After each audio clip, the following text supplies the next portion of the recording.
देखिए, तो स्टार्ट करते हैं अपन, क्योंकि आज एकदम पहली क्लास है। थोड़ा सा पहले मेंस को अपन समझते हैं। आपका सीजीपीएससी मेंस सिलेबस पर भी अपन चर्चा करेंगे इसके। तो जैसा कि हम जानते हैं कि सिविल सर्विसेज के लिए, मतलब स्टेट सिविल सर्विसेज अगर हमको देना है, सिविल सर्विसेज समझते हैं कि नहीं समझते? नहीं समझते?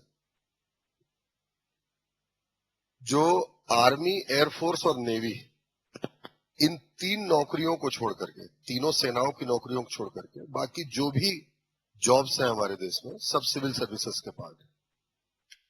और सिविल सर्विसेज जो होते हैं वो क्लास 1 होते हैं, क्लास 2, क्लास 3, क्लास 4।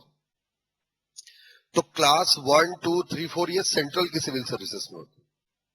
और स्टेट सिविल सर्विसेज में जाएंगे तो क्लास 2 से क्लास 4 तक होता है, जिसमें क्लास 2 से क्लास 4, जैसे क्लास 2 हो गया डिप्टी कलेक्टर, और क्लास 4 में हो गया आपका जो प्यून वगैरह ये सब होते हैं वो। तो क्लास 2 से क्लास 4 की सिविल सर्विसेज जो होंगे स्टेट्स की, उसके एग्जाम को कंडक्ट कराने के लिए दो एजेंसी हैं बेसिकली। एक है व्यापम, जो क्लास 3 और क्लास 4 के एग्जाम लेती है, और दूसरा है आपका पीएससी, पब्लिक सर्विस कमीशन, जिसको आप छत्तीसगढ़ पीएससी बोलते हो, छत्तीसगढ़ पब्लिक सर्विस कमीशन, जो बेसिकली क्लास 2 और क्लास 3 के जॉब्स के लिए एग्जाम्स को कंडक्ट करवाती है। और जब पीएससी कोई भी एग्जाम को कंडक्ट करवाती है, छत्तीसगढ़ पीएससी अगर कंडक्ट करवाएगी तो उसको स्टेट सिविल सर्विसेज बोलेंगे। और स्टेट सिविल सर्विसेज का जो एग्जाम होता है वो 3 चरणों में है बेसिकली, है ना। 3 स्टेप्स हैं उसके। फर्स्ट है प्रीलिम्स, जो क्वालिफाइंग नेचर का होता है। प्रीलिम्स आप पास करेंगे तो आप मेंस में बैठेंगे। और मेंस के ही बेसिकली 2 पार्ट है। एक है रिटन पार्ट, जिसमें आपको आंसर राइट करना होगा, लिखना होगा, ठीक। और दूसरा होता है ओरल पार्ट, जिसमें आपको इंटरव्यू देना होगा सामने जाकर, ठीक है। तो इस तरीके से 3 चरणों में परीक्षा जो है संपन्न होती है। छत्तीसगढ़ पीएससी मेंस की बात करें तो कुछ खास बातें, जैसे इसमें जो प्रश्न पूछे जाएंगे आपसे, क्वेश्चन जो पूछे जाएंगे वो कन्वेंशनल होंगे। कन्वेंशनल मतलब परंपरागत, जो आप इस कॉलेज वगैरह में जो आप आंसर राइट करते हैं, मतलब इसमें आपका शॉर्ट आंसर होगा, ठीक है, आपका मीडियम टाइप आंसर होगा, और लॉन्ग आंसर भी होगा इसमें। मतलब लघु उत्तरीय प्रश्न, है ना, आपका दीर्घ उत्तरीय प्रश्न, निबंधात्मक प्रश्न। हालांकि अभी निबंधात्मक प्रश्न अब के सिलेबस में तो नहीं है। तो 3 प्रकार के प्रश्न जो है इसमें पूछे जाते हैं। जैसा कि मैंने आपको बताया कि जो मेंस है, मेंस टोटल ये आपका 1550 नंबर का है, टोटल मेंस जो है, जिसमें जो इसका रिटन पार्ट है, मतलब जो लिखित परीक्षा है, वो है आपका 1400 अंकों का, 1400। और इसके बाद जो इंटरव्यू है वो है आपका 150 अंकों, ठीक।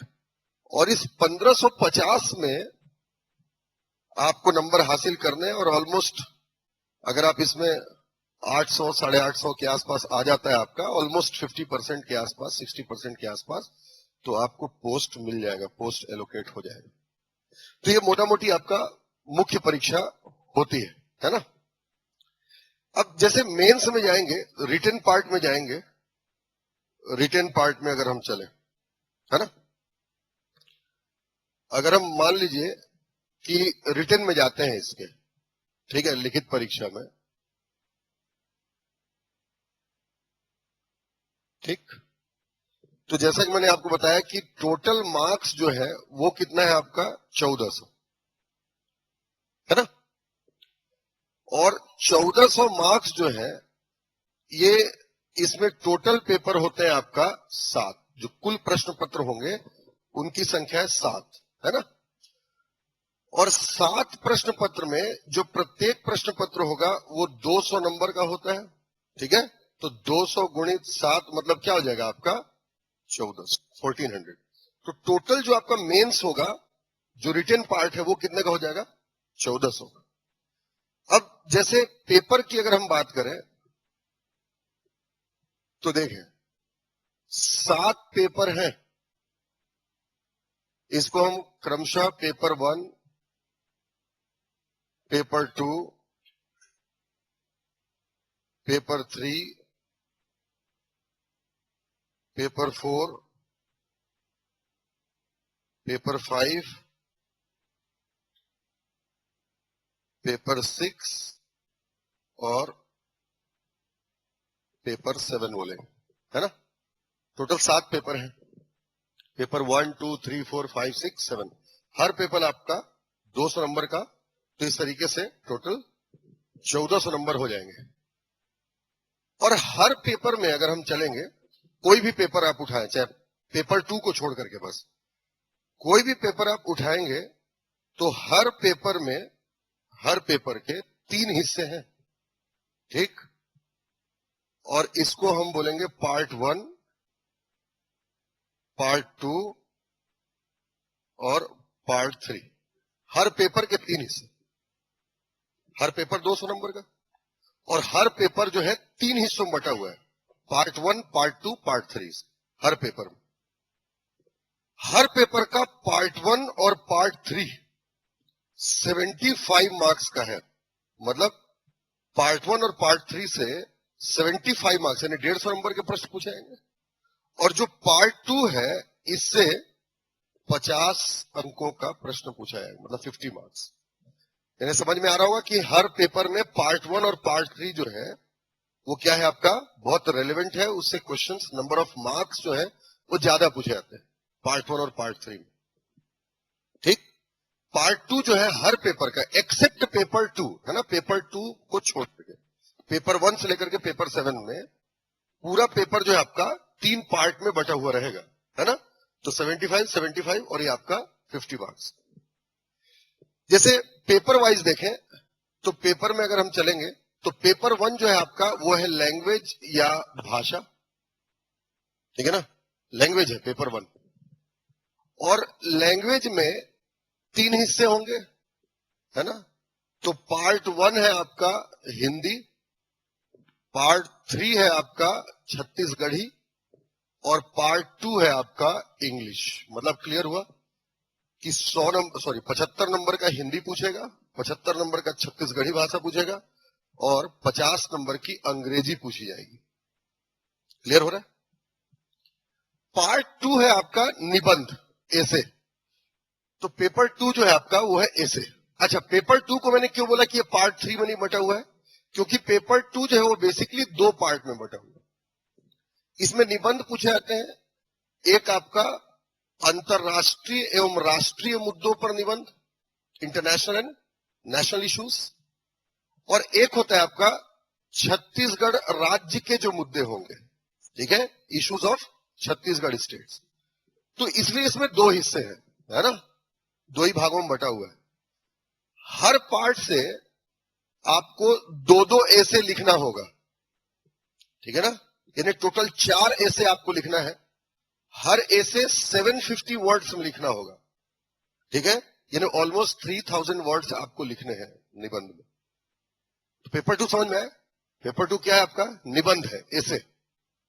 और पेपर 2 में ऐसे 2 लेवल से पूछे जाएंगे, एक आपका इंटरनेशनल और नेशनल है, इंटरनेशनल और नेशनल इश्यूज के। जैसे अभी यूक्रेन में जो युद्ध वाला मामला चल रहा है, यूक्रेन विवाद आपसे पूछ सकता है, ठीक है। नेशनल इश्यूज में आपका चुनावी राजनीति को लेकर के कुछ प्रश्न पूछ सकता है, केंद्र राज्य संबंधों को लेकर के प्रश्न पूछ सकता है, छत्तीसगढ़ के इशू, कुपोषण वगैरह, गरीबी, बेरोजगारी, इन सब की समस्याओं पर, है ना, जनजातियों की समस्याओं से, पलायन की समस्या, जो माइग्रेशन इश्यूज है, इन सब पर आपसे प्रश्न पूछ सकता है वहां पर। तो बेसिकली निबंध जो है आपका 2 हिस्सों में बटा हुआ है, 4 निबंध इसमें आपको लिखना होगा, ठीक है। 4 मिले मतलब टोटल 8 हो देंगे, उसमें से आपको 2-2 लिखना होगा, ठीक है। अपनी पसंद का, जिसमें फेंक सकते हो वाला लिख लेना, ठीक है। आदमी लिखने के पहले वही सोचता है किसमें फेंक पाऊंगा यार, सोचता नहीं है। तो मतलब मूल जो है इंसान का वो वही है, ठीक है, जिसमें फेंकते बने वो। अच्छा, पेपर 3 क्या है। पेपर 3 कन्वेंशनल पेपर है एकदम। पेपर 3 आपका इतिहास, मतलब हिस्ट्री, संविधान, ठीक है, और लोक प्रशासन, पब्लिक एडमिनिस्ट्रेशन, ये बेसिकली पेपर है, पेपर 3 जो है। इसमें आपको हिस्ट्री, कॉन्स्टिट्यूशन और पब्लिक एडमिनिस्ट्रेशन के बारे में पढ़ना है। तो जैसे मैंने बताया कि हर पेपर 3 हिस्सों में बटा हुआ है। तो पार्ट 1 है इसका इंडियन हिस्ट्री, ठीक है ना, मतलब भारत का इतिहास। प्रीलिम्स में तो नहीं पूछा, लेकिन मेंस में पूछेगा, ठीक है। प्री में नहीं पूछा था तो सोच रहे होगे इतिहास क्यों पढ़े, मुख्य में पूछेगा पार्ट 1 में। पार्ट 3 में आपका छत्तीसगढ़ का इतिहास, सीजी हिस्ट्री, पार्ट 3। और जो पार्ट 2 है, जो प्री में सबसे ज्यादा पूछा इस बार, इधर नहीं पूछेगा, इधर थोड़ा सा कम है, संविधान और आपका लोक प्रशासन, ठीक है ना, कॉन्स्टिट्यूशन, पब्लिक एडमिनिस्ट्रेशन। मतलब दिमाग में एकदम क्लियर होना चाहिए कि इंडियन हिस्ट्री 75 मार्क्स का पूछेगा, छत्तीसगढ़ हिस्ट्री 75 मार्क्स का पूछेगा, और जो कॉन्स्टिट्यूशन और पब्लिक एडमिनिस्ट्रेशन है वो मिला करके 50 मार्क्स का पूछेगा। मतलब कॉन्स्टिट्यूशन का वेटेज और पब्लिक एडमिनिस्ट्रेशन का वेटेज दोनों 50 मार्क्स के हैं, यानी ऑलमोस्ट अगर बाइफरगेट करें तो 25-25 मार्क्स। तो मेंस में 25 नंबर का संविधान और 25 नंबर का लोक प्रशासन पूछेगा। लोक प्रशासन भी एक विषय है, ठीक है, जिसको नहीं समझ में आ रहा वो लोक प्रशासन भी एक विषय, यहां पढ़ोगे समझ में आ जाएगा। और प्यारे बच्चों, पेपर 4 जो है वो वही है, विज्ञान मतलब साइंस और आपका गणित, मैथ्स जो है आपका, साइंस एंड मैथमेटिक्स जो है, ये आपका पेपर 4 है। अच्छा देखो, पेपर 4 के भी 3 हिस्से होंगे, ठीक है, पार्ट 1, पार्ट 2, पार्ट 3। पार्ट 1 में जनरल साइंस है, सामान्य विज्ञान, ठीक। और पार्ट 3 में आपका अप्लाइड साइंस है, व्यवहारिक विज्ञान, ठीक है ना, अप्लाइड साइंस, व्यवहारिक विज्ञान। अप्लाइड साइंस मतलब जहां पर हम साइंस के प्रिंसिपल्स को अप्लाई कर सकते हैं जनरली, वो अप्लाइड साइंस होगा। जैसे इसके अंतर्गत आ जाएगा साइंस एंड टेक्नोलॉजी, ठीक है ना, साइंस एंड टेक्नोलॉजी, एनवायरमेंट, ये सब किस में आ जाएगा, इसी वाले अप्लाइड साइंस वाले पार्ट में आ जाएगा। तो part 1 general science, physics, chemistry, biology, ये, और अप्लाइड साइंस आपका साइंस एंड टेक्नोलॉजी और एनवायरमेंट, ऐसे समझ लो आप। तो 75 नंबर का जनरल साइंस, फिजिक्स, केमिस्ट्री और बायो को मिला करके, 75 नंबर का आपका अप्लाइड साइंस मतलब टेक्नोलॉजी और एनवायरमेंट को मिला करके, और 50 नंबर का पूछेगा आपसे मैथ्स और रीजनिंग, यानी ऑलमोस्ट 25-25 समझ करके चलो, ठीक है। तो ये होता है आपका पेपर 4, आ रहा है समझ में। इसका पेपर 5 जो है आपका, पेपर 5 ये है आपका इकोनॉमिक्स और ज्योग्राफी। पेपर 5 है इकोनॉमिक्स और ज्योग्राफी, अर्थव्यवस्था और भूगोल, ठीक है। अब इसके भी 3 हिस्से होंगे, पार्ट 1, पार्ट 2, पार्ट 3। पार्ट 1 में इंडियन इकोनॉमिक्स और प्लस सीजी, मतलब भारत की अर्थव्यवस्था और छत्तीसगढ़ की अर्थव्यवस्था, पार्ट 1, पेपर 5 के पार्ट 1 में। मतलब भारत की अर्थव्यवस्था और छत्तीसगढ़ की अर्थव्यवस्था दोनों को मिलाकर के 75 नंबर का पूछे, समझ रहे, 75 मार्क्स। इसके बाद पार्ट 3 जो है वो आपका छत्तीसगढ़ की ज्योग्राफी, छत्तीसगढ़ का भूगोल, मतलब 75 मार्क्स में इकोनॉमिक्स, इंडियन और सीजी दोनों मिला करके, है ना, और 75 मार्क्स में आपका छत्तीसगढ़ की ज्योग्राफी पूछेगा। और बच गया 50 नंबर में पूछेगा आपसे इंडियन ज्योग्राफी, समझ रहे, सिलेबस समझ में आ रहा है, कहां क्या पूछे पहले यही समझ लें, फिर अपन पढ़ना शुरू करते हैं। पेपर 6, पेपर 6 जो है ना, ये बस है, ठीक है, आपको आध्यात्म की दुनिया में लेकर के जाएगा। पेपर 6 का पार्ट 1 जो है वो है आपका फिलॉसफी, दर्शन शास्त्र। जस्ट मेरे बाद आप तिवारी सर जी से दर्शन शास्त्र पढ़ेंगे, ठीक है, फिलॉसफी पार्ट 1। अब पार्ट 3 जो है इसका, ये है आपका छत्तीसगढ़ का कल्चर, संस्कृति जो है छत्तीसगढ़ की, है ना, ये पार्ट 3 है। तो 75 नंबर का दर्शन शास्त्र से पूछेगा, और 75 नंबर का छत्तीसगढ़ की कला संस्कृति से, और 50 नंबर में है आपका एक और विषय समाज शास्त्र। ठीक है, समाज क्या है? संबंधों का जाल है, और आप संबंध बनाने में माहिर ही हो, बहुत सारे संबंध रहते हैं, तो उसका अध्ययन करोगे आप कि संबंध कैसे बनते हैं, कैसे बिगड़ते हैं। ठीक है, तो ये पेपर 6 है, समझ में आया? पेपर 6 में क्या क्या पढ़ना है? फिलॉसफी 75 नंबर के लिए, सोशियोलॉजी 50 नंबर के लिए, और 75 नंबर के लिए वापस से आपको छत्तीसगढ़ की संस्कृति पढ़ना है। तो ये आपका पेपर 6 है। और अब आता है वो जिसका बहुत समय से इंतजार था, और वो है आपका पेपर 7। क्योंकि ये पेपर मैं ही पढ़ाने वाला हूं, तो मैं थोड़ा अच्छे से बताऊंगा, क्योंकि ये मेरा है ना? पेपर 7, एक बात समझे प्यारे बच्चों, पेपर 7 जो है, इसको लेकर के काफी ज्यादा लोगों के मन में भ्रांतियां रहती है। अच्छा देखिए, वैसे तो सारे पेपर 200 नंबर के हैं, हर पेपर ही 200 नंबर का है, लेकिन पेपर 7 खास क्यों है? बताओ खास क्यों? एक तो मैं पढ़ाऊंगा इसलिए खास है, ठीक है, और दूसरी खास बात इसमें यह है कि ये आपके परंपरागत चीजों से हट करके, कन्वेंशनल चीजें जो हम जीएस में पढ़ते हैं उनसे हट करके, कंप्लीटली हट करके बनाया गया है पेपर 7 को। पेपर 7 के भी 3 हिस्से हैं, ठीक, 3 हिस्से हैं देखो पेपर 7 के भी। और ये 3 हिस्से क्या क्या है? सबसे पहला आपका पार्ट 1, और जैसा कि मैंने आपको बताया पार्ट 1 में जो भी रहेगा 75 मार्क्स का पूछा जाएगा। पार्ट 1 में 3 चीजों को आपको पढ़ना है, 3 चीजों को पार्ट 1 में। एक है आपका इंडिया एक्ट, ठीक है, भारत सरकार के द्वारा बनाए गए सामाजिक विधान, customary law made by the government of India. सामाजिक विधान समझते हैं, समाज में जो भी कुरीतियां हैं या समाज की जो समस्याएं हैं, उन समस्याओं को दूर करने के लिए जो कानून बनाया जाए वो सामाजिक विधान या कस्टमरी लॉ कहलाता है। मेरी बात समझ रहे हैं? तो सामाजिक विधान मतलब जो सोसाइटी है, जो समाज है, उसकी कुरीतियों, जो मैल फंक्शनिंग है उसको दूर करने के लिए कानून केंद्र की सरकार भी बनाएगी और राज्य की सरकार भी बनाएगी। तो बेसिकली पार्ट 1 जो है आपका एक्ट है, और समाज की कुरीतियों को दूर करने के लिए, समस्याओं को दूर करने के लिए केवल कानून बनाने से नहीं चलेगा, कुछ स्कीम्स भी सरकार को चलानी पड़ेगी। मेरी बात समझ रहे हैं? तो बेसिकली एक्ट जो है वो गवर्नमेंट ऑफ इंडिया ही बनाएगी और छत्तीसगढ़ की सरकार ही बनाएगी। इसलिए इंडिया लेवल का एक्ट भी आपको पढ़ना है, जो कि आपके सिलेबस में प्री डिफाइंड है, पहले से बताया गया है।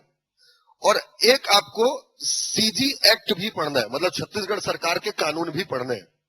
जैसे इंडिया एक्ट में लगभग 12 एक्ट आपको पढ़ने हैं, 12 कानून आपको पढ़ने हैं, ठीक है, 12 कानून आपको पढ़ने हैं। जैसे मानव अधिकार संरक्षण अधिनियम 1993, protection of human rights act 1993, ठीक है, उसके बाद civil rights protection act, civil अधिकार संरक्षण अधिनियम 1955, ये तमाम आपको पढ़ने हैं, ठीक है। Prevention from domestic violence act 2005, घरेलू हिंसा से महिलाओं का संरक्षण अधिनियम 2005, ये बहुत सारे कानून आपको पढ़ने हैं। सीआरपीसी पढ़ना है, आईपीसी पढ़ना है इसके अंतर्गत, ये इंडिया एक्ट के अंतर्गत। छत्तीसगढ़ एक्ट के अंतर्गत भी आपको ढेर सारे कानून पढ़ने हैं, ठीक है, जो छत्तीसगढ़ सरकार ने समाज में व्यवस्था बनाने के लिए या समाज की समस्याओं को दूर करने के लिए बनाया। जैसे टोनही प्रताड़ना अधिनियम, सुने हो? तो ये कानून जो है आपको यहां पर पढ़ने हैं। और केवल कानून बनाने से समस्या दूर हो सकती है क्या? नहीं, स्कीम्स भी बनाने पड़ेंगे। तो याद रखें, यहां पर आपको जो छत्तीसगढ़ सरकार की योजनाएं भी पढ़ना है, ठीक है ना, schemes made by the Chhattisgarh government. तो basically paper 7 part 1 divided in 3 categories. First, we need to study about the India's act, मतलब भारत सरकार द्वारा बनाए गए कानून। Second, we need to study about the act made by the Chhattisgarh government, Chhattisgarh सरकार ने जो कानून बनाया उसको पढ़ना है। और लास्ट में आपको छत्तीसगढ़ सरकार की योजनाओं को पढ़ना है। अच्छा, पार्ट 1 जो है ये कितने मार्क्स के प्रश्न पूछे जाएंगे ये बताओ बेटा। मैं 75 को पूछे, मैं एक आपको बाइफर्केशन बता रहा हूं। पेपर 7 पहले नहीं था पीएससी के मेंस के सिलेबस में। ये जो पेपर है आपका 2018 में जोड़ा गया, 2018 में, है ना। तो 2018 से लेकर अभी तक मेंस कितने बार हो चुका है? 3 बार। 18 का, 19 का और 2020 का, 2020 का, कोरोना काल में। ठीक है। तो अभी तक के हिसाब से अगर हम देखेंगे तो 2018 और 19 में 75 में से 43 मार्क्स का इंडिया एक्ट से पूछा। 75 में से 43 मार्क्स का इंडिया एक्ट में पूछा 2018 और 19 में। मेरी बात समझ रहे हैं? 2018 और 19 में। 2020 में घटा दिया उसको, 10 नंबर का पूछा बस। मतलब कहीं कुछ भी कर सकते हैं ना, वेरिएशन। मैं आपको बताने का उद्देश्य क्या है मैं लास्ट में रिवील करता हूं उसको। 18-19 में अगर हम देखेंगे 2018 और 19 में तो 43 मार्क्स का पूछा है, लेकिन वहीं जब 2020 में जाएंगे तो मात्र 10 अंक का पूछा इंडिया एक्ट को। 2018 में तो सीजी एक्ट से पूछा ही नहीं, समझ रहे हो? 2018 में सीजी एक्ट से पूछा ही नहीं। पूरा 32 नंबर का क्या पूछ दिया, छत्तीसगढ़ की योजना। समझ में आया? और 2020 में मतलब 2019 में 10 नंबर का यहां पर पूछा छत्तीसगढ़ एक्ट को, समझ रहे हो? 2020 में 21 नंबर का आपका छत्तीसगढ़ का एक्ट पूछा है, ऑलमोस्ट 21 मार्क्स। समझ में आ रहा है? और लगभग 44 मार्क्स का क्या पूछ दिया आपका, योजना। बात समझ रहे हो? मतलब मैं कहना क्या चाह रहा हूं, इसको आपको बताने का उद्देश्य क्या है। शुरू के 2 साल में किसको पूछा? इंडिया एक्ट को सबसे ज्यादा पूछा, छत्तीसगढ़ एक्ट पूछा ही नहीं। 19 से छत्तीसगढ़ एक्ट पूछना शुरू किया तो 20 में जाकर के 21 नंबर का पूछ दिया। 2020 में इंडिया एक्ट के वेटेज को घटा दिया और फिर जाकर किसको पूछ दिया? स्कीम्स को पूछ दिया। तो मोटा मोटी दिमाग में यहां ये डेटा से एनालिसिस क्या हो रहा है। फर्स्ट, स्कीम्स से क्वेश्चन हर साल पूछ रहा है, समझ रहे हो? एंड ऑलमोस्ट 50% पूछ रहा है। अगर एक ऑन एन एवरेज इसका निकाल लें अपन तो लगभग 35-36 होगा ना, ऑन एन एवरेज तो जा ही रहा है। समझ रहे हो मेरी बात को? तो एक एवरेज तो जा ही रहा है। मतलब छत्तीसगढ़ योजना को पढ़ना जरूरी है पार्ट 1 के लिए, ठीक।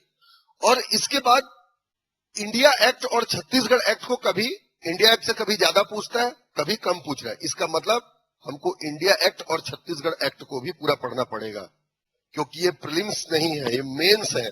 यहां कट ऑफ नहीं चलेगा, ठीक है। यहां आपको सारे क्वेश्चंस अटेम्प्ट करने पड़ेंगे तो आप अच्छी रैंकिंग पर आ सकते हैं। मेरी बात समझ में आई? तो कुल मिलाकर के इन तीनों को पढ़ना है, ठीक है। एक्ट्स क्योंकि एकदम नए हैं इसलिए इसको ज्यादा फोकस करके ज्यादा पढ़ने की जरूरत है। अब पार्ट 1 को पढ़ने की स्ट्रेटेजी क्या होनी चाहिए? देखो, एक्ट है, इंडिया का एक्ट है और छत्तीसगढ़ का एक्ट है। जो कानून बन गए वो तो कानून बने ही रहेंगे, वैसे ही कानून लागू होते रहेंगे। इसका मतलब एक्ट जो है ये स्टैटिक पार्ट है, इसका बदलेंगे नहीं। समझ रहे हो बात? तो इनको पढ़ करके रखना है हमको। लेकिन जो स्कीम्स है ये डायनेमिक है, मतलब नई नई स्कीम्स आते जाएंगी, नई नई स्कीम्स पर क्वेश्चन आते जाएंगे। और अभी तक का ऐसा है कि जिस साल का मेंस है उस साल जो सरकार ने स्कीम्स चलाई हैं और उसके पिछले साल जो स्कीम्स चलाई हैं, मोस्ट फ्रिक्वेंटली वही स्कीम्स जो है ज्यादातर पूछे जा रहे हैं। यानी स्कीम्स को पढ़ने के दौरान हमको ये बात याद रखना है, जैसे हम 2021 का मेंस दे रहे हैं, भले 2022 है, 2021 का मेंस दे रहे हैं, तो 2021 और 2020 में छत्तीसगढ़ सरकार द्वारा जो जो योजनाएं चलाई गई हैं, हर क्षेत्र की नहीं, समाज के लिए उत्थान के लिए जो योजनाएं चलाई गई है ना, for the betterment of the society, उन स्कीम्स पर हमको फोकस करना। समझ में आया? पार्ट 1 क्लियर हुआ? इसके बाद वैसे ही है आपका पार्ट 3, ठीक है ना। पार्ट 3 जो है आपका, ये एजुकेशनल इंस्टीट्यूशंस हैं, शैक्षणिक संस्थान। पार्ट 3 जो है कंप्लीटली फोकस करता है education and educational institution in India. हमारे देश में जितने भी शैक्षणिक संस्थान है या शिक्षा से संबंधित संस्थान है, उन सब के बारे में यहां पर आपको पढ़ना है। मेरी बात समझ रहे हैं? समझ रहे ना? बेसिकली एजुकेशन को अगर हम देखेंगे तो एजुकेशन को हम 3 हिस्सों में कैटेगराइज कर सकते हैं। पढ़ेंगे हम इसको डिटेल। एक कन्वेंशनल या एकेडमिक एजुकेशन हो जाएगा, जो पहली, दूसरी, तीसरी, first class, second class, third class, आप क्लास 12 तक, देन ग्रेजुएशन, ये एक हो सकता है। दूसरा आपका टेक्निकल एजुकेशन हो सकता है ना, टेक्निकल एजुकेशन। और तीसरा आपका वोकेशनल एजुकेशन हो सकता है, वोकेशनल एजुकेशन। एक तो एकेडमिक हो गया, है ना, जो नॉर्मल हम स्टडी कर रहे हैं। एक टेक्निकल हो गया, जैसे हम इंजीनियरिंग वगैरह जब कर रहे हैं, टेक्निकल एजुकेशन। और एक वोकेशनल एजुकेशन, वोकेशनल मतलब व्यावसायिक शिक्षा, जिससे आपको व्यवसाय मिले, नौकरी मिले। तो ये तीनों प्रकार की शिक्षा और तीनों प्रकार की शिक्षा संबंधित संस्थाओं के बारे में, मुद्दों के बारे में यहां पर आपको पढ़ना है। जैसे एकेडमिक एजुकेशन, तो जब आप जब स्कूल कॉलेज में होते हैं तो स्कूल में आप क्या पढ़ते हैं? सीबीएसई, एनसीईआरटी पढ़ते हैं, मतलब वो तो बोर्ड हो गया। एनसीईआरटी के बारे में पढ़ेंगे तो आपको यहां पर एनसीईआरटी पढ़ना है कि एनसीईआरटी क्या है, उसकी संरचना क्या है, उसके कार्य क्या है, वो कैसे कार्य करती है, इसके बारे में आपको पढ़ना है। समझ रहे बात? स्कूल लेवल पर भी जो वोकेशनल ट्रेनिंग हम करते हैं, व्यावसायिक शिक्षा जो हासिल करते हैं, व्यावसायिक शिक्षा मतलब जिससे हमको व्यवसाय मिल जाए, जैसे आईटीआई करते हैं अपन, करते हैं, आईटीआई के बारे में आपको पढ़ना है। टेक्निकल एजुकेशन में गए तो आपको एआईसीटीई के बारे में पढ़ना पड़ेगा, all India council for technical education, है ना, वहीं से तो आप इंजीनियरिंग वगैरह की डिग्री लेंगे, एफिलिएशन वही करती है। हायर एजुकेशन में जाते हैं तो आपको यूजीसी के बारे में पढ़ना है, यूनिवर्सिटी ग्रांट कमीशन के बारे में। तो मोटा मोटी मैं ये कहना चाह रहा हूं आपको कि यहां पर आपको पूरा शैक्षणिक संस्थाओं के बारे में पढ़ना है। और ये भी कितने नंबर का है आपका? 75 मार्क्स का है। यहां पर भी बात समझ में आई? ये भी आपका 75 मार्क्स का है, शैक्षणिक संस्थाएं जो है। तो कुल मिलाकर के इसको भी देखें, जैसे एनसीईआरटी है, तो एनसीईआरटी में क्या बदलाव हो जाए, मतलब बहुत डायनेमिक नहीं है, स्टैटिक पार्ट है पेपर 7 का। मेरी बात समझ रहे हैं? मतलब जो एक बार आपने इसको पढ़ लिया तो ये हमेशा के लिए आपके लिए सुरक्षित, मतलब बहुत ज्यादा घबराने की जरूरत नहीं। मैं आपका डर दूर करना चाह रहा हूं पेपर 7 को लेकर। समझ रहे हैं? ये स्टैटिक पार्ट है और ये भी क्या है आपका? स्टैटिक पार्ट है। जब पार्ट 2 में हम आते हैं, इसके पार्ट 2 में, पेपर 7 के पार्ट 2 में, तो पार्ट 2 है आपका अंतरराष्ट्रीय संगठन, इंटरनेशनल ऑर्गेनाइजेशंस, स्पोर्ट्स, खेल, और आपका करंट अफेयर्स, समसामयिकी।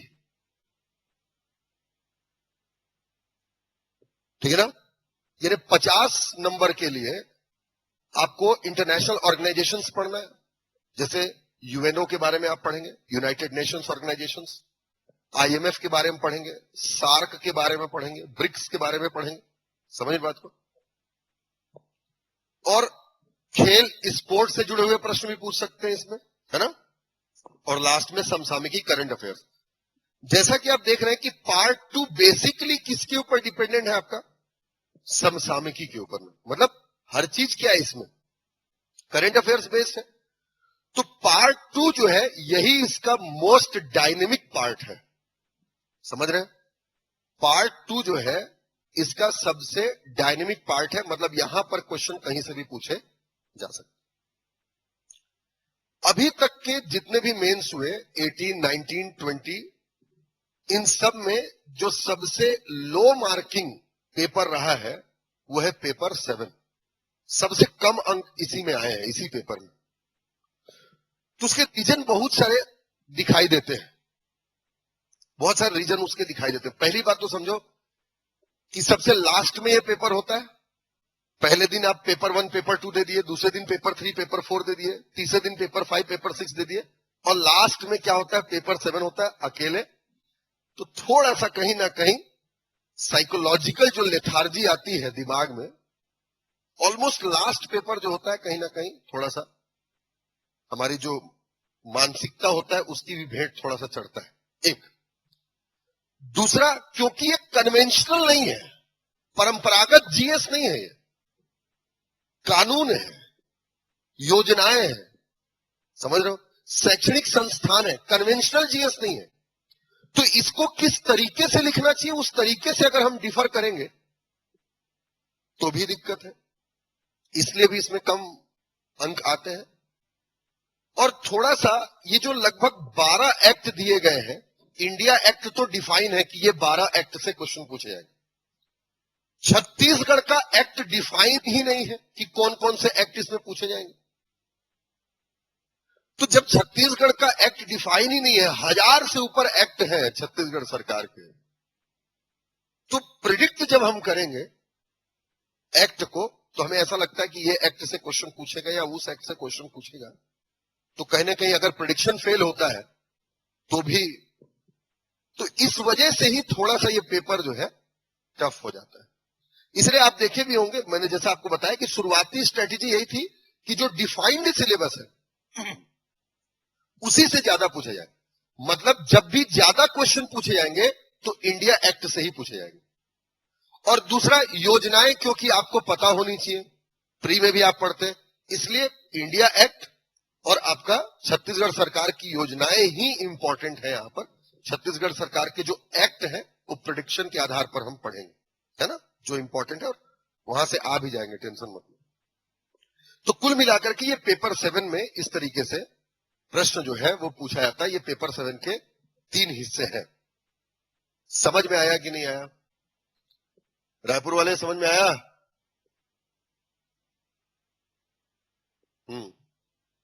ठीक।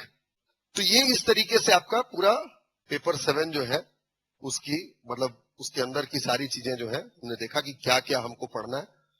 ठीक है, तो ये आपका पेपर 7 की स्ट्रेटजी है, इतनी चीजें हमको पढ़नी है। अच्छा, इसके लिए कोई ऑथेंटिक बुक नहीं है, मतलब कोई सोर्स बुक इसका नहीं है। एक्ट का सोर्स बुक कभी भी अगर आपको खोजना हो तो केवल बेयर एक्ट ही इसके सोर्स बुक होते हैं। बेयर एक्ट किसको बोला है? जो सरकार ने कानून बनाया है, जो गजेट में छापा है, सरकार ने जो राजपत्र में छापा है, कोई पब्लिकेशन उसको हूबहू वैसा ही छाप दे, कोई बेयर एक्ट है। मतलब उसमें किसी भी प्रकार का छेड़छाड़ नहीं किया गया होता है। जैसा सरकार ने कानून बनाया वैसा ही उसको छाप करके आपके सामने दे दिया जाएगा बुक के फॉर्म में, है ना। तो जो कानून की मूल प्रति होती है किताब के रूप में, उसी को बेयर एक्ट कहा जाता है। तो कानून का हमेशा जो सबसे इंपॉर्टेंट चीज होगा, मतलब सोर्स बुक होगा, वो हमेशा बेयर एक्ट होता है। ठीक है ना, कोई भी एक्ट अगर आप पढ़ने जाए, ठीक। और ये उसी तरीके से जैसे शैक्षणिक संस्थाएं वगैरह भी होंगी, ठीक है ना, तो इनके लिए भी आपको अलग से कोई सोर्स बुक लेने की जरूरत नहीं है। जो आप यहां पर पढ़ेंगे वो सब कवर हो जाएगा। मेरी बात समझ में आई? पेपर 7 समझ गए, सारे पेपर समझ गए, किस पेपर में क्या क्या चीजें होती हैं, क्लियर हुआ? अब इसके आगे चलते हैं। देखो, जैसे जो प्रश्न पूछे जाएंगे आपसे, उसके लिए पहले से शब्द सीमा, वर्ड लिमिट जो है वो तय, ठीक है, या यूं कहें कि वर्ड लिमिट के बेसिस पर 4 प्रकार के प्रश्न आपसे पूछे जाएंगे। एक 30 वर्ड, है ना, 30 शब्द वाले प्रश्न होंगे। 30 शब्द वाले प्रश्न जो होंगे वो उनकी संख्या 22 होगी। 22 30 शब्द, हर पेपर की बात कर रहा हूं मैं, पेपर 1, पेपर 2, पेपर 3, जो भी आप पेपर उठाएंगे, हर पेपर में 30 वर्ड्स वाले जो नंबर ऑफ क्वेश्चंस होंगे वो 22 होंगे। इसके बाद आपसे 60 वर्ड, 60 शब्द वाले प्रश्न भी पूछे जाएंगे। 60 शब्द के जो प्रश्न होंगे उनकी संख्या 13 होगी। 13 क्वेश्चन जो होते हैं तो 60 वर्ड्स के होंगे। इसके बाद अगली वर्ड लिमिट है आपका 100। 100 शब्द के 8 प्रश्न आपसे पूछे जाएंगे, समझ में आया? और 100 के बाद अगला होगा आपका 125 शब्द। 125 शब्द का एक प्रश्न आपको बनाना है। और इसके बाद पांचवा प्रकार है आपका 175 शब्द। 175 शब्द का 2 प्रश्न आपको बनाना होगा। इस तरीके से एक प्रश्न पेपर पत्र में 46 क्वेश्चन, 46 क्वेश्चन आपको लिखने होते हैं। मेरी बात समझ रहे हैं?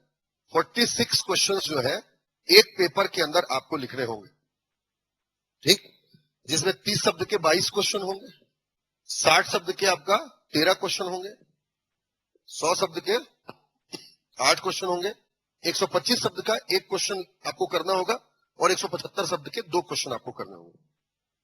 यहां पर इस चीज को याद रखेंगे कि जो 30 शब्द वाले क्वेश्चन है वो हर पेपर के पार्ट 1, 2 और 3 तीनों से पूछा जाएगा, ठीक है ना? मतलब पार्ट 1, 2, 3 हर पेपर में 3 पार्ट है ना, तीनों पार्ट से 30 शब्द के क्वेश्चन पूछे जाएंगे। 60 शब्द के क्वेश्चन भी 1, 2, 3 तीनों पार्ट से पूछे जाएंगे, ठीक है? 100 शब्द के प्रश्न भी आपका तीनों पार्ट से पूछे जाएंगे। लेकिन जो 125 शब्द का प्रश्न है वो केवल पार्ट 2 से पूछा जाएगा। हर पेपर के पार्ट 2 से ही 125 मार्क्स का प्रश्न पूछा जाएगा। समझ रहे बात को? और 175 शब्द का जो प्रश्न है वो हर पेपर के या तो पार्ट 1 या पार्ट 3 से पूछा जाएगा। मतलब पार्ट 2 से 175 मार्क्स का नहीं पूछा जाएगा, ठीक है? और आपका जो 125 मार्क्स है वो केवल पार्ट 2 से पूछा जाएगा। बाकी सारे वर्ड लिमिट चाहे 30 हो, 60 हो, 100 हो, वो तीनों पार्ट से पूछा जाएगा। मतलब आपको समझना है कि जब आप किसी भी पेपर के पार्ट 1 और पार्ट 3 को पढ़ रहे हैं तो आप 30, 60, 100 और 175 ये वर्ड लिमिट को तैयार करेंगे। लेकिन जब आप किसी पेपर के पार्ट 2 को पढ़ रहे हैं तो 30, 60, 100 और 125 वर्ड लिमिट्स में लिखने का प्रयास करेंगे। पार्ट 2 से 175 नहीं पूछेगा, ठीक है? और 125 वर्ड लिमिट के क्वेश्चन जो होंगे वो केवल पार्ट 2 से पूछे जाएंगे। समझ पा रहे हैं? तो ये इस तरीके से आपका क्वेश्चन जो है पूछा जाता है। अच्छा देखिए कि 30 शब्द के जो प्रश्न होते हैं ये 2 अंक के होंगे। 30 वर्ड्स का जो क्वेश्चन होता है उस पर 2 नंबर मिलेंगे, एक प्रश्न पर 2 नंबर। 60 शब्द के जो प्रश्न होंगे 4 मार्क्स के होंगे, 4 नंबर मिलेंगे। 100 वर्ड्स के जो होते हैं वो 8 मार्क्स के, 125 10 मार्क्स के और 175 15 मार्क्स। समझ रहे हैं? 30 शब्द के जो प्रश्न हैं 2 नंबर वाले होंगे, उसमें 2 नंबर मिलेगा। मैक्सिमम है ये, लिख दिए 2 नंबर मिल ही जाएगा ऐसा नहीं। अब क्या लिखे हो उसमें इसके ऊपर डिपेंड करता है कि आपको कितने नंबर उसके ऊपर मिलने चाहिए। 60 वर्ड जो है इसमें आपको 4 मार्क्स, 60 शब्द में 4 नंबर वाले होते हैं। 100 वर्ड्स का एक क्वेश्चन जो है आपका 8 नंबर का होगा, 125 का एक क्वेश्चन जो है आपका 10 नंबर का होगा और 175 का एक क्वेश्चन जो है वो 15 नंबर का होता है। मेरी बात समझ रहे? ऑलमोस्ट आप अगर समझेंगे तो फाइंडिंग्स क्या है कि आपको एक पेपर में 46 क्वेश्चन करने हैं। 46 question you have to answer, you have to write. और अगर वर्ड लिमिट पर जाएंगे ना तो ऑलमोस्ट देखो आपको एक पेपर में लगभग 2716 वर्ड्स लिखने होंगे। समझ रहे मेरी बात को? यानी ऑलमोस्ट 3000 मान लो, यानी 1 घंटे में 1000 आपको वर्ड लिखने हैं। और जब आपको इतना लिखना है इसीलिए यहां पर आपके लिए मायने रखती है स्पीड। और जब हम स्पीड में चलते तो आए बाएं गाड़ी चलाते हैं, उसी तरह जब कॉपी में स्पीड में चलोगे तो आए बाएं लिखोगे, किसी में मात्रा नहीं डालोगे, किसी में लाइन नहीं खींचोगे, है ना? तो यहीं पर सारी चीजों को लेकर के मायने रखती है आपका राइटिंग स्किल। और मैं writing skill can't be developed in 2 और 3 मंथ्स। बेसिकली कौशल जो है ना, कुशलता, एक या दो दिन में नहीं आती। कुछ कौशल जो होता है इनहेरेंट होता है, some skills are inherent. Skill होगा, किसी को बेवकूफ बनाने का स्किल होगा, किसी को घुमाने का स्किल होगा। These are inherent quality of yours. मेरी बात समझ रहे हो? इन सब चीजों को छोड़ करके, प्राकृतिक चीजों को छोड़ करके, जो मानवीय चीजें होती, जो आर्टिफिशियल चीजें होंगी, उनको आपको सीखना पड़ेगा ना। और स्किल्स जो है एक या दो दिन या 3 महीने या 4 महीने में डेवलप नहीं हो सकते। तो मायने क्या रखता है? अब राइटिंग स्किल की तो बात सब करते हैं, यहां मायने क्या रखता है? Not skill, your writing practice. समझ रहे हो? Writing skill is not important, your practice is more important than skill. मेरी बात समझ रहे हैं? अब ऐसा बोलोगे कि राइटिंग स्किल कैसे इंपॉर्टेंट नहीं रखता होगा सर?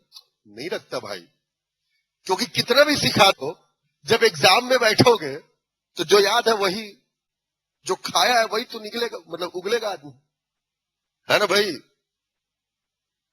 समझ रहे हो कि नहीं भाई? खाए कुछ पी लिए, ज्यादा पी लिए तो उल्टी हो जाता है, वही वाला है। बात समझ में आ रही है? तो यहां पर सबसे इंपॉर्टेंट है आपका प्रैक्टिस। जितना आप लिखने की प्रैक्टिस करेंगे, और आज डिजिटल युग में ना लोग लिखने पर ज्यादा ध्यान नहीं देते। पीडीएफ मिलेगा क्या, ऐसा पीडीएफ मिल जाएगा क्या? अरे सर, पीडीएफ तुम्हारा जीवन नहीं चलना है।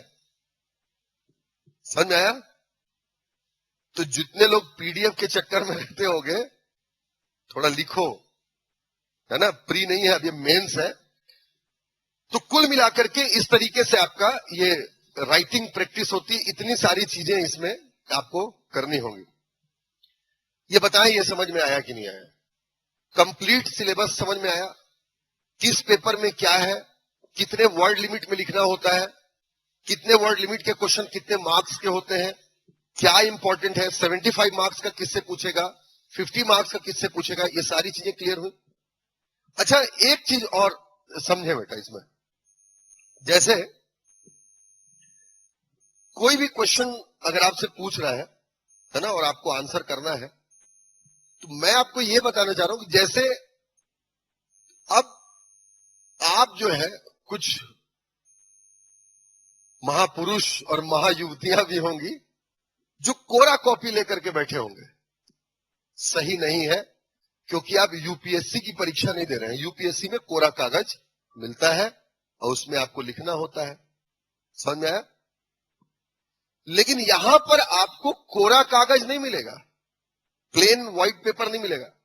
यहां पर आपको लाइनिंग वाले पेपर मिलेंगे। और हर सबसे बड़ी बात यह कि लाइनिंग वाला तो आप खुश हो गए कि बोले वाह, अब इसमें तो लिखते बनेगा, मतलब कोरा में तो आड़ा टेढ़ा जाता है, इसमें कम से कम लाइन तो रहेगा। तो यहां पर एक छोटी सी चीज आपको याद रखना है कि जैसे 30 शब्द के जो क्वेश्चन आएंगे, पेपर आपको कैसा मिलेगा? जैसे मान लीजिए कि एक प्रश्न आपके सामने लिखा हुआ है, मानव अधिकार को परिभाषित कीजिए, डिफाइन द ह्यूमन राइट्स। ठीक है ना? मानव अधिकार को परिभाषित कीजिए। मान लो ये जो है क्वेश्चन जो है आपका 30 शब्द में दिया हुआ है। तो जब ये क्वेश्चन आपको 30 शब्द में दिया हुआ है, तो ये लिख करके इसी के नीचे से आपको लाइन खींच करके दिया गया रहा। ये देखो, इस तरीके से आपको लाइन खींच करके दिया गया, उसी के नीचे आपको लिखना है। और फिर यहीं से ये क्वेश्चन नंबर 1 हुआ, यहीं से क्वेश्चन नंबर 2 चालू हो जाएगा। समझ में बात? तो इसका मतलब यह है कि आपको डेफिनेट प्लेस में ही लिखना है। मेरी बात समझे? जो निश्चित स्थान आपको दिया गया है, आपको उसी में आंसर राइट करना है, कहीं और आप नहीं लिख सकते कि थोड़ा और बढ़ा दूं क्या, तो नीचे क्वेश्चन लिखा है उसी के ऊपर लिख दोगे तो गई भैंस पानी में, है? यहां पर और यह भी नहीं है कि जितना स्पेस दिया गया उतना आपको भरना ही है। जितना स्पेस दिया गया उतना आपको भरना ही, यह भी जरूरी नहीं है। क्यों? क्योंकि वर्ड लिमिट दी गई है। 30 शब्द मतलब 30 शब्द, और 30 शब्द में वर्ड लिमिट दिया गया, मतलब इसका कोई मायने तो होगा। अब आप एक बात बताओ कि जो कॉपी चेक करने वाला आपका एग्जामिनर है, वो आपने सही वर्ड लिमिट लिखा कि नहीं लिखा, इसके लिए गिनने का क्या हर किसी का? 1 2 3 ऐसे गिनेगा क्या? 30 में लिखा कि 32 में लिख दिया? यार मां कसम 50 पहुंचा दिया है तो ज्यादा हेवी टैलेंटेड व्यक्ति था ये, इसको कुछ ज्यादा ही नॉलेज है? तो ऐसा नहीं होगा। तो कैसे मापा जाता है कि आपने सही लिखा या गलत लिखा, वर्ड लिमिट एक्सीड किया? तो याद रखें, एक जनरल फिनोमिना है, 1 line is equal to 8 to 10 words. एक लाइन में औसतन 8 से 10 शब्द आने चाहिए, यह माना जाता है। कुछ लोग बहुत बड़ा लिख देते हैं, 2-4 वर्ड में खत्म हो जाएगा। कुछ लोग चींटी टाइप का लिखते हैं, सूक्ष्मदर्शी से देखना पड़ेगा, है? तो ऐसा नहीं, बहुत बड़ा लिखने वाले, बहुत छोटा लिखने वाले नहीं, बल्कि आंसर आपकी राइटिंग, जो आप लेटर्स लिखेंगे उसमें जो अक्षरों का जो आप इस्तेमाल करेंगे, वो कैसे होने चाहिए? मध्यम आकार के होने चाहिए। और एक लाइन आप बड़ा लिख रहे हैं कि छोटा लिख रहे हैं, इस बात से जज करें कि एक लाइन में आपके 8 से 10 शब्द आने चाहिए। समझ में?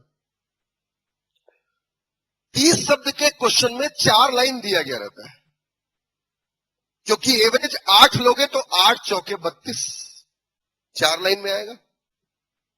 लेकिन अगर आप एक लाइन में 10 शब्द लिख दे रहे हो, है ना, छोटी वाली चींटी लिखते हो, तो थोड़ा सा उसको बड़ा करो, है? और थोड़ा सा बड़ा करके देखो कि 10 शब्द आ रहे हैं क्या। आपको ये जज करना पड़ेगा, 10 शब्द आ रहे हैं क्या। 10 शब्द मतलब 3 लाइन में आपका आंसर खत्म हो जाना चाहिए, समझ रहे हो? और यही ना होता है चेक करने वाले का भी, वही इसी चीज को देख करके जज करते हैं कि इसने वर्ड लिमिट में लिखा है या वर्ड लिमिट को एक्सीड कर गया है। समझ में आया? 30 वर्ड्स। तो ये इस तरीके से होगा। इसका मतलब ये है, जैसे 30 वर्ड में आपको लगभग 4 लाइन मिल जाएगा, 60 वर्ड में जाएंगे तो लगभग 8 लाइन मिलता है, 7 से 8 लाइन। 100 में जाएंगे तो 100 में वही आपको लगभग 10 से 12 लाइन के आसपास मिल जाएगा, समझ रहे हो? 125 में जाएंगे तो वैसे ही आपको लगभग 12 से 15 लाइन के बीच में मिल जाएगा, ठीक है? 175 में जाएंगे तो वैसे ही आपको 18 से 20 लाइन के बीच में मिल जाएगा। मेरी बात समझ रहे? तो ये इस तरीके से आपके प्रश्न पत्र में, मतलब जो आपका उत्तर पुस्तिका होगा, जो आपकी आंसर शीट होगी, उसका जो तरीका होगा वो ये होगा। आई थिंक हमने मतलब सारी चीजों पर विचार कर लिया जो आपके एग्जाम से जुड़े हुए चीजें होंगी। अगर आपके मन में कोई प्रश्न है तो पूछो, फिर हम अपने विषय पर आते हैं, स्टार्ट करते हैं। 75 नंबर 75, जो पार्ट 1 में है 75 मार्क्स का है। नहीं 75, ठीक।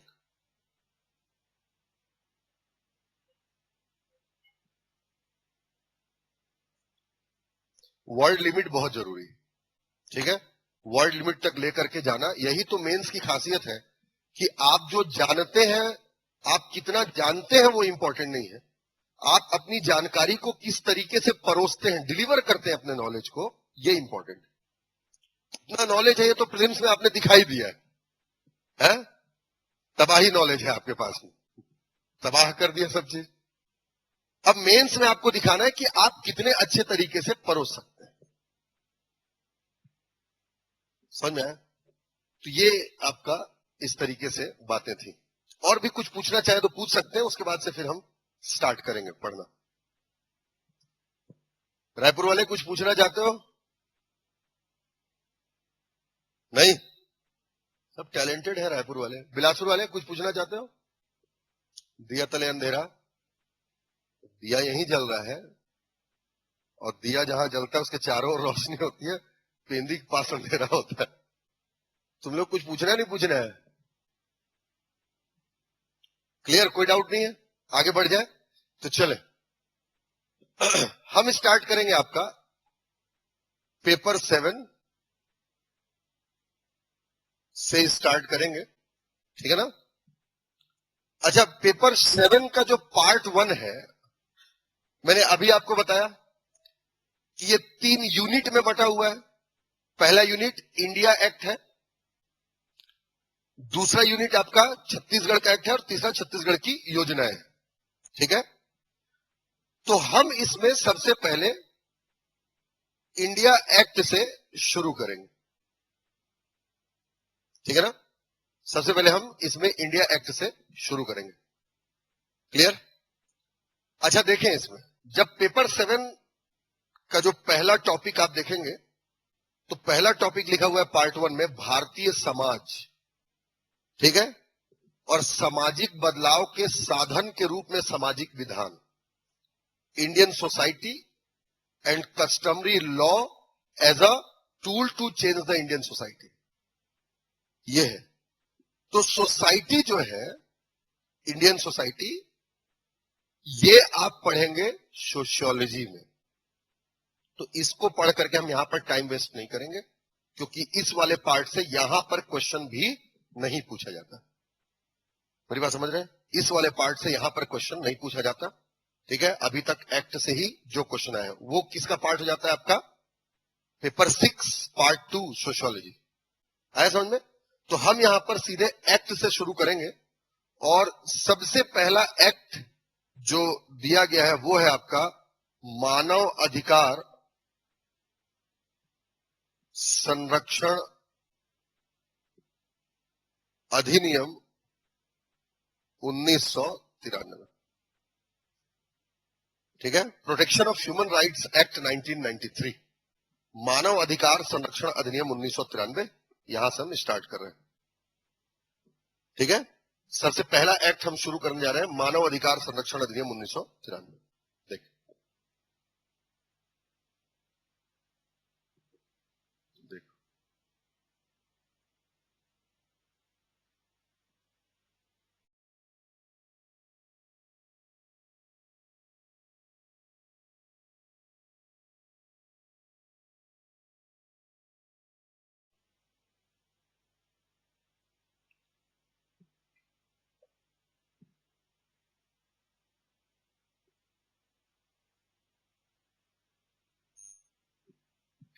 देखिए, मानव अधिकार संरक्षण अधिनियम 1993, protection of human rights act 1993, ये सबसे पहला टॉपिक और सबसे पहला एक्ट है जिसको हम शुरू करने जा रहे हैं। तो इसको शुरू करने के पहले, क्योंकि हमारा जो पेपर 7 का जो पहला टॉपिक है वो है एक्ट, कानून, और कानून में पहला आता है आपका मानव अधिकार संरक्षण अधिनियम। मैं कुछ बातें इसको शुरू करूं उसके पहले आपको बताने जा रहा हूं, ताकि आपका दिमाग एकदम उसके ऊपर आ जाए। एक बात समझे बेटे, जो कानून होता है, लॉ, कानून, कानून जो होते हैं, पहली बात, वो कई प्रकार के हो सकते हैं, या यूं कहें कि कानून को अलग अलग नामों से जाना जाता है। ठीक है ना, कानून के कई नाम हो सकते हैं। पहले मैं आपको जो इस टॉपिक को पढ़ने के लिए, एक्ट को पढ़ने के लिए जो बुनियादी समझ होनी चाहिए ना, पहले वो विकसित करने की कोशिश करें। ठीक है, अभी हम टॉपिक पर नहीं आए हैं, लेकिन ये भी आपके लिए बहुत इंपॉर्टेंट है। कानून को हम अलग अलग नाम से जानते हैं, है ना।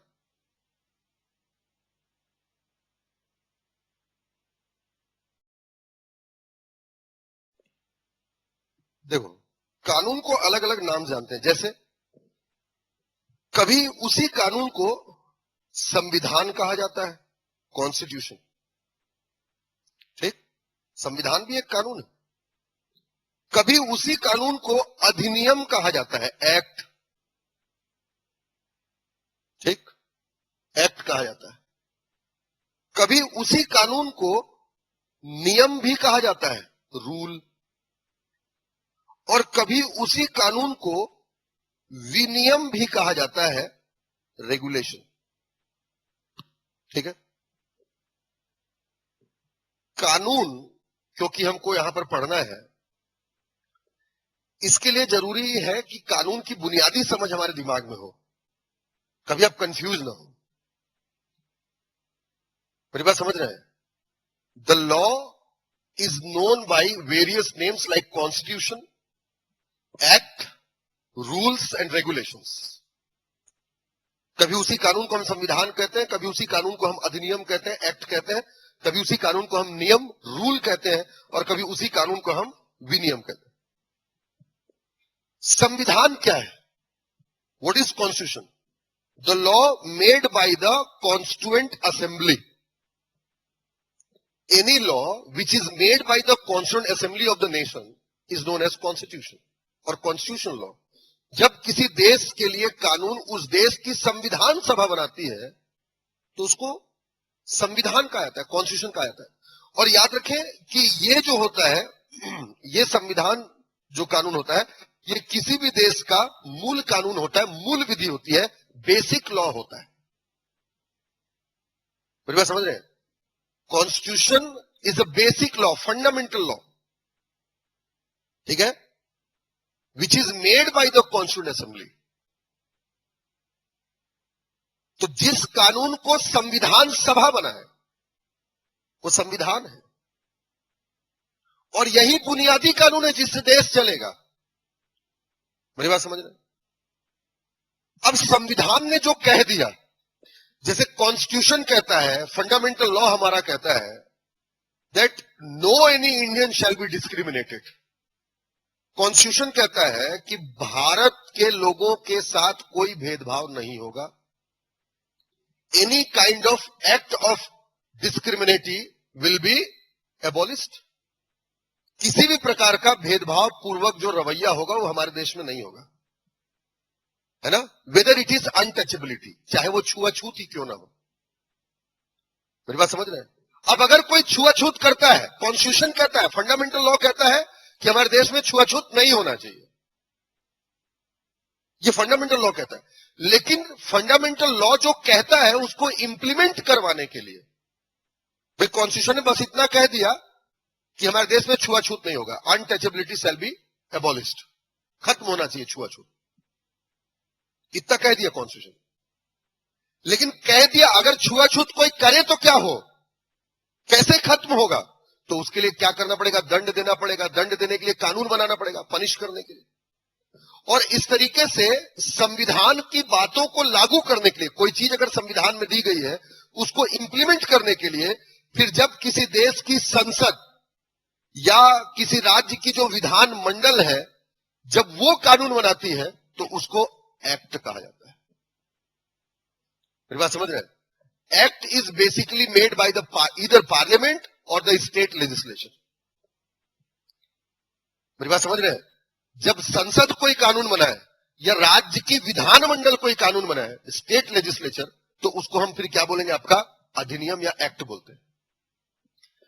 उसी तरीके से नियम क्या होता है? नियम, अच्छा देखो, कॉन्स्टिट्यूशन की बातों को, कॉन्स्टिट्यूशन में जो कहा गया उसको इंप्लीमेंट करने के लिए एक्ट बना। अब एक्ट ने यह बता दिया कि भाई अगर कोई छुआछूत करता है तो उसको 5 साल की सजा हो जाएगी, ऐसा बता दिया एक्ट ने।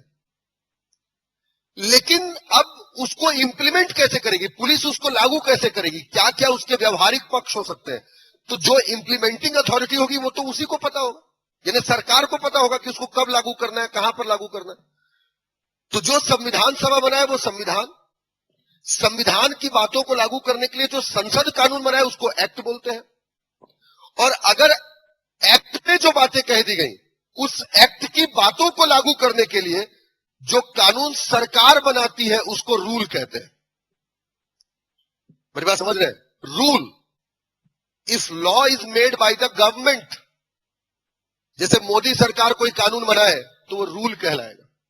जैसे आप समझे, आपने सुना होगा राइट टू एजुकेशन एक्ट 2009, और फिर आप वहीं पर सुनते हैं राइट टू एजुकेशन रूल 2010।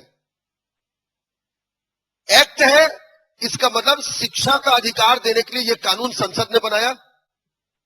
और अब शिक्षा का अधिकार कैसे दिया जाएगा, इसके लिए जो रूल है, रूल ये आपका सरकार ने बनाया। मोदी सरकार मतलब उधर केंद्र की सरकार ने, और यहां राज्य की सरकार, मतलब मंत्री लोग जो बनाए वो रूल है, जो सांसद और विधायक बनाए वो एक्ट है। मेरी बात समझ रहे हैं?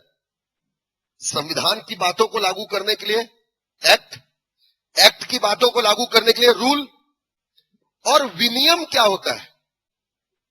याद रखें, रेगुलेशंस क्या होते हैं? जिस विभाग को वो कानून लागू करना है, जिस विभाग को काम करना है, जिस डिपार्टमेंट को परफॉर्म करना है, वो डिपार्टमेंट जब अपने लिए कानून बनाती है तो उसको क्या कहते हैं? रेगुलेशंस। मेरी बात समझ रहे हैं? समझ रहे हो? जैसे आप सुनते होंगे रेलवे रेगुलेशन, रेलवे विनियम। तो रेलवे रेगुलेशन क्या है? ये रेलवे ने खुद बनाया है, रेलवे विभाग ने। सही बात? और क्यों बनाया? क्योंकि उन्हीं को पालन करना है। तो जो उस संस्था के द्वारा बनाया जाए जिसको खुद पालन करना हो, उसको रेगुलेशन कहते हैं। Police regulation, railway regulation. तो ये कानून के अलग अलग नाम होते हैं क्योंकि इनको बनाने वाली संस्थाएं अलग अलग होती है। क्लियर हुआ कि नहीं?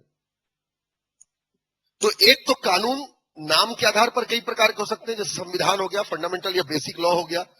कॉन्स्टिट्यूशन को इंप्लीमेंट करने के लिए एक्ट पार्लियामेंट बनाती है, एक्ट को इंप्लीमेंट करने के लिए रूल गवर्नमेंट बनाती है, और रूल को इंप्लीमेंट करने के लिए विभाग रेगुलेशन बनाता है, डिपार्टमेंट जो है वो रेगुलेशन बनाता है। तो समझ में आया कौन क्या बनाता है? इसके अलावा भी जो कानून होते हैं, जो विधि होगी, जो लॉ होगी, उसको और भी कई भागों में बांटा जाता है।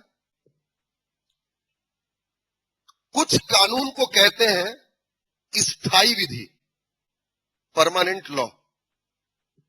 ठीक है ना? Some laws are known as permanent law, स्थायी विधि। कुछ को कहते हैं अस्थायी विधि, टेम्पररी लॉ। अस्थायी विधि, स्थायी विधि, अस्थायी विधि, ये सब कानून के नाम है, अलग अलग सुनने मिलेगा। समझ में आ रहा है? चश्मा। तीसरा एक मिलेगा आपको प्रत्यायोजित विधि। ये पूछा है मंडी निरीक्षक में। प्रत्यायोजित विधि, डेलीगेटेड लॉ। समझ में? प्रत्यायोजित विधि, डेलीगेटेड लॉ। एक को कहते हैं आपका परंपरागत विधि, कस्टमरी लॉ। परंपरागत विधि, सामाजिक विधान, नाम है ये सब। और एक होता है आपका संविधान संशोधन विधि, कॉन्स्टिट्यूशनल अमेंडमेंट लॉ। कानून को और भी कई नामों से जाना जाता है। एक है आपका स्थायी विधि, दूसरा है अस्थायी विधि, तीसरा है प्रत्यायोजित विधि। स्थायी विधि परमानेंट लॉ, अस्थायी विधि टेम्पररी लॉ, ठीक, प्रत्यायोजित विधि डेलीगेटेड लॉ, परंपरागत विधि कस्टमरी लॉ, ठीक, और संविधान संशोधन विधि कॉन्स्टिट्यूशनल अमेंडमेंट लॉ। अब देखो बेटा, संविधान संशोधन तो आप जानते हो कि संविधान में संशोधन करने के लिए जो कानून लाया जाता है वो संविधान संशोधन विधि। स्थायी विधि समझो, स्थायी विधि याद रखें, ऐसा कानून जिसको संसद या किसी राज्य की विधान मंडल बनाए, वो स्थायी विधि होती है। इसका मतलब, यहां देखो बेटा, इसका मतलब ये जो एक्ट होता है, act always be a permanent law. क्यों? क्योंकि अगर एक बार कोई कानून बन गया, कोई एक्ट बन गया, मेरी बात समझ रहे हैं? If once any act has been made, it can not be repealed by the another act. मतलब कभी भी कोई भी अगर एक बार कोई कानून बन गया तो वो कानून लगातार चलते रहेगा जब तक कि कोई दूसरा कानून लाकर के उसको खत्म न किया जाए। मतलब कानून जब संसद बनाती है या राज्य की विधानमंडल बनाती है, कोई एक्ट बनाती है, तो वो परमानेंट नेचर का होता है। उस एक्ट को समाप्त, वो कभी समाप्त नहीं होगा। उस एक्ट को समाप्त करने के लिए दूसरा एक्ट लाना पड़ेगा। तो बेसिकली क्या होता है कि जैसे आपने कहीं पर लिखा, कुछ गलत हो गया, तो आप कॉपी से पन्ना फाड़ करके फेंक सकते हो। यहां ऐसा नहीं होता। कोई अगर कानून बन गया तो वो कभी खत्म नहीं होगा, बस उसका प्रभाव शून्य होगा। क्यों? क्योंकि नया कानून ला करके लागू कर देगा। मेरी बात समझ रहे हैं? पुराना नहीं चलेगा, रिपील्ड बोलते हैं, एंड नहीं बोलते। इसीलिए अभी आपने सुना होगा कि 2020 में गवर्नमेंट ऑफ इंडिया ने 3 एक्ट पास किए थे एग्रीकल्चर पर, कृषि संबंधित 3 कानून पास किए थे, और जब उसको समाप्त करना पड़ा तो उसके लिए रिपील एक्ट लाना पड़ा। रिपील एक्ट मतलब उसका प्रभाव शून्य कर दिया। वो कानून आज भी है, बस अब उसका प्रभाव शून्य, अब वो लागू नहीं होगा। तो जब भी कोई कानून जो है आपका संसद या विधानमंडल बना लेती है तो वो स्थायी विधि बन जाती है। मेरी बात समझ रहे हैं? ये स्थायी विधि। अस्थायी विधि क्या होती है? याद रखें, राष्ट्रपति और राज्यपाल का जो अध्यादेश है, ऑर्डिनेंस, वो अस्थायी विधि होता है। मेरी बात समझ रहे हैं? राष्ट्रपति और राज्यपाल का जो अध्यादेश होता है, ऑर्डिनेंस जो होता है, वो कैसा होगा? अस्थायी। क्यों? क्योंकि अध्यादेश का जीवन काल ही कितना है? 6 महीने का मैक्सिमम। कोई फिक्स टेन्योर उसका फिक्स नहीं है कि आ गया तो हमेशा, ऐसा नहीं, उसको खत्म किया जा सकता है बीच में। इसलिए क्या होता है? वो अस्थायी विधि होता है। अच्छा, प्रत्यायोजित क्या होता है?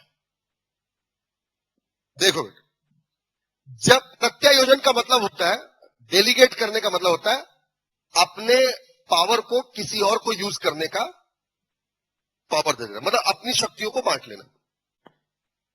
कानून बनाने की शक्ति किसको है? विधायिका को, लेजिस्लेटिव को, पार्लियामेंट को, स्टेट लेजिस्लेचर को। वो परमानेंट लॉ बनाते हैं। जब कानून बनाने की शक्ति, power of making legislation, executive को दे दिया जाता है, कार्यपालिका को दे दिया जाता है, तो जब कार्यपालिका कोई कानून बनाती है वो प्रत्यायोजित विधान होता है। इसका मतलब प्रत्यायोजित विधान हमेशा किसके द्वारा बनाया जाएगा? आपका कार्यपालिका के द्वारा। एग्जीक्यूटिव जो है ये कानून बनाएगी। अब इसका एग्जांपल समझो आप। जैसे अभी आपने सुना होगा, बहुत बार सुना होगा, 2-3 शब्द, 2-3 चीजें आपने बार बार सुनी होंगी कि रायपुर के कलेक्टर ने धारा 144 लागू की कोरोना संक्रमण को ध्यान में रखते हुए। ऐसा सुना होगा आपने। बिलासपुर के कलेक्टर ने धारा 144 लागू की, या प्रतिबंधात्मक आदेश जारी किए कि ये दुकानें इतने समय तक खुले रहेंगी, इतने समय बंद हो जाएंगी। ऐसा आपने सुना होगा बार बार। और एक आपने सुना होगा कि इनका उल्लंघन करने पर महामारी अधिनियम, पैंडेमिक एक्ट 1897 के तहत कार्रवाई हो सकती है। ऐसा सुना होगा। तो बेसिकली जो पैंडेमिक एक्ट है वो तो पार्लियामेंट ने बनाया, महामारी अधिनियम। अब महामारी अधिनियम को लागू करना है कि कोई उल्लंघन करेगा तो उसको सजा मिलेगी, तो आदेश कौन निकाल रहा है? कलेक्टर। कलेक्टर किसका हिस्सा है? कार्यपालिका का। तो कलेक्टर जितने भी आदेश निकाले ये सब प्रत्यायोजित विधान है, delegated law. Any kind of restrictive order passed by the executive and basically bureaucracy, नौकरशाही के द्वारा, वो सब किसमें आ जाएगा? आपका प्रत्यायोजित विधान।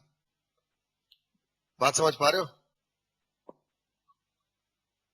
परंपरागत विधि या सामाजिक विधि, तो याद रखें जो हमारे रीति रिवाज होते हैं ना, ये पूछ चुका है मेंस 2020 में, what do you mean by customary law? सामाजिक विधान या परंपरागत विधान से आप क्या समझते हो? और यही आपका पार्ट 1 है पूरा पेपर सर में। तो सामाजिक विधान क्या है, या परंपरागत विधान या कस्टमरी लॉ क्या है? जो समाज की जो रूढ़ियां, जो हमारे रीति रिवाज होते हैं, है ना, जो हमारे कस्टम्स हैं, जो हमारे ट्रेडिशंस हैं, वो सारे जो है कस्टमरी लॉ के अंतर्गत आते हैं। सब सामाजिक विधान। मेरी बात समझ रहे हो? मतलब जो भी हमारे रीति रिवाज वगैरह है ना, ट्रेडिशंस हैं, जो फंक्शनिंग है हमारी, वो सब किसमें आएंगे? आपका सामाजिक विधान के अंतर्गत आते हैं। और अगर कोई कस्टम ऐसा है, कोई रीति रिवाज ऐसा है जो कॉन्स्टिट्यूशन को वॉयलेट करता है, उल्लंघन करता है, तो फिर सुप्रीम कोर्ट उसको समाप्त कर सकती है। केंद्र सरकार उसको दूर करने के लिए कानून बना सकती है। मेरी बात समझ रहे हो? ये सामाजिक विधान होते हैं, हमारे रीति रिवाज। और लास्ट में संविधान संशोधन होता है। क्लियर हुआ? कानून के प्रकार जो अलग अलग नाम आप कभी भी सुनोगे तो आपके दिमाग में तुरंत क्लिक करना चाहिए, अच्छा इसका मतलब ये। लिखने में आपको ये बहुत सहायक होगा, इसलिए। अच्छा, एक और भी होता है कानून का, एक और भी नाम आप सुनोगे, कुछ और नाम भी सुनोगे आप, ठीक है? जैसे कानून को ही कभी कभी संहिता, है ना? ठीक है। कानून को ही कभी कभी क्या कहा जाता है? संहिता भी कहा जाता है। संहिता इंग्लिश में कहते हैं कोड। कानून को ही कभी कभी संहिता भी कहते हैं। जैसे आप नाम सुनते हो, जैसे आपको पढ़ना है, आप पढ़ेंगे आईपीसी, इंडियन पीनल कोड, आप पढ़ेंगे सीआरपीसी, क्रिमिनल प्रोसीजर कोड, आप पढ़ेंगे सीपीसी, सिविल प्रोसीजर कोड। तो कोड का मतलब क्या है? संहिता का मतलब क्या है? देखें, अगर पार्लियामेंट ने किसी को पास करके बनाया है कानून तो वो एक्ट है, कॉन्स्टिट्यूएंट असेंबली ने बनाया है तो वो कॉन्स्टिट्यूशन है, सरकार ने बनाया है तो रूल है। लेकिन कोड क्या होता है? ऐसा कानून जिसको किसी पार्लियामेंट ने पास नहीं किया है। समझ रहे हैं? पार्लियामेंट ने पास नहीं किया है कानून को, बल्कि पहले से बहुत सारे कानून चले आ रहे थे, और जब उनको इकट्ठा करके एक अलग कानून का नाम दे दिया जाता है तो उसको कोड कहा जाता है। मतलब वो पास नहीं होता। समझ रहे हैं? वो पास नहीं होगा। पार्लियामेंट ने कोड लिखा मतलब पार्लियामेंट ने पास नहीं किया। जैसे आईपीसी, इंडियन पीनल कोड, भारतीय दंड संहिता या भारतीय दंड विधान, ठीक है, ताजीराते हिंद, इसी को बोला जाता है ताजीराते हिंद उर्दू में। ठीक है, हिंदी में भादवी की धारा, ऐसा भारतीय दंड विधान। तो आईपीसी जो है, इंडियन पीनल कोड जो है, कोड लिखा हुआ है।